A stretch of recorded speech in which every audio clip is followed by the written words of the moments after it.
নমস্কার বন্ধুরা, আজকে একটা নতুন রেসিপির সাথে হাজির হয়েছি। দারুণ সুস্বাদু এই মাছের ডিমের বড়া। চলুন তাহলে কি কি উপকরণ দিয়ে করি, কিভাবে করি দেখে নেওয়া যাক। দেখুন, প্রথমে আমি একটা বাটি নিয়ে নিয়েছি। বাটির ভেতরে এবার মাছের ডিমগুলোকে দিয়ে দেবো। আপনারা যে কোনো মাছের ডিম এখানে নিতে পারেন।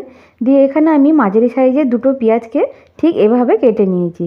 দিয়ে পেঁয়াজ দুটোকে এবার ডিমের মধ্যে দিয়ে দেবো। দিয়ে এখানে আমি ছোটো চামচের 2 চামচ নুন দিয়ে দেবো। নুনটা আপনারা আপনাদের পরিমাণ মতোই দেবেন। দিয়ে এখানে আমি ছোটো চামচের 1 চামচ হলুদ দিয়ে দেবো ও 1 চামচ ছোটো চামচের গোলমরিচের গুঁড়ো দিয়ে দেবো। আর এখানে আমি 3টে কাঁচা লঙ্কাকে কুচিয়ে রেখেছি, 3টে কাঁচা লঙ্কা দিয়ে দেবো। দিয়ে এবার আমি এখানে খুব বেশি বেসন ব্যবহার করব না, ঠিক এই রকম মাঝারি সাইজের চামচে 2 চামচ বেসন নিয়ে নেবো। দিয়ে এই উপকরণগুলোকে খুব ভালো করে হাতের সাহায্যে মেখে নেবো। আমি গোলমরিচের গুঁড়োটা এখানে ব্যবহার করেছি যাতে মাছের ডিমের ভেতর থেকে আষ্টানি গন্ধটা আর না আসে। তো দেখুন, এখানে আমার রেডি। এবার আমি একটা কড়া বসিয়ে নেবো। কড়াটা খুব ভালোভাবে গরম হয়ে এলে তাতে আমি সরষের তেল দিয়ে দেবো। আপনারা চাইলে এখানে রিফাইন্ড অয়েলও ব্যবহার করতে পারেন। তারপরে এখান থেকে আমি মাছের ডিমগুলোকে ঠিক এরকমভাবে নিয়ে আমি এরকমভাবে আকার করে এবার আমি তেলের ওপরে ছেড়ে দেবো। আপনারা যে যেরকম পারবেন সেরকমভাবে করতে পারেন। তো এরকমভাবে করলে খেতে বেশ ভালো হয় ও মুচমুচে হয়। তো আমি এরকমভাবে একটা একটা করে কড়াইয়ের মধ্যে দিয়ে দেবো। এই সময় আমি তেলটাকে খুব ভালো গরম করে নিয়ে তখন আমি মিডিয়াম আঁচে দিয়ে আমি বড়াগুলোকে একটা একটা করে ছেড়ে দেবো।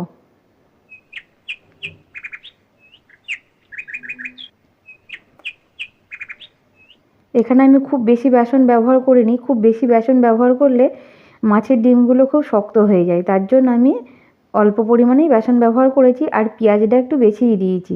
তো আপনারা পেঁয়াজ কম খেলে পেঁয়াজ কম পরিমাণটা দিতে পারেন।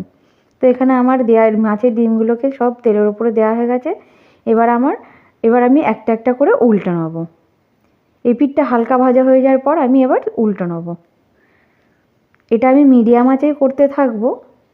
যখন আমার সব উল্টানো হয়ে যাবে তখন আমি গ্যাসের আঁচটাকে মিডিয়াম টু হাই ফ্লেমে দিয়ে আমি এবার হতে দেবো।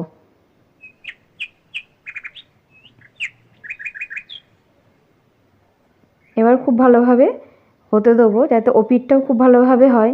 দেখুন, এই পিঠটাও আমার খুব ভালোভাবে হয়ে গেছে। এবার আমি আবার উল্টে বেশ লাল লাল করে ভেজে নেব। যখন উল্টাবো তখন গ্যাসের আঁচটাকে আমি একদম লোতে দিয়ে উল্টে নেবো, নাহলে পুড়ে যাওয়ার সম্ভাবনাটাই বেশি থাকবে। দেখুন, আমি উল্টে নেবো। উল্টে নিয়ে এবার গ্যাসের আঁচটাকে বাড়িয়ে দিয়ে এবার আমি খুব ভালোভাবে কড়া কড়া করে ভেজে নেবো। আমার দুদিকটাই যখন খুব ভালোভাবে হয়ে যাবে এবার আমি একসাথে খুব ভালো করে নাড়াচাড়া করে ভেজে নেব। দেখুন বন্ধুরা, এখানে আমার পুরোপুরি ভাজা হয়ে গেছে। তো এবার আমি একটা একটা করে একটা পাত্রে তুলে নেব। আমি ঠিক এই পর্যায়ে নামিয়ে নেব। এই মাছের ডিমের বড়াটা যদি গরম ভাতে ডালের সাথে খাওয়া হয় তো দারুণ লাগে। তো এবার আমি একটা একটা করে তুলে নেবো একটা পাত্রে।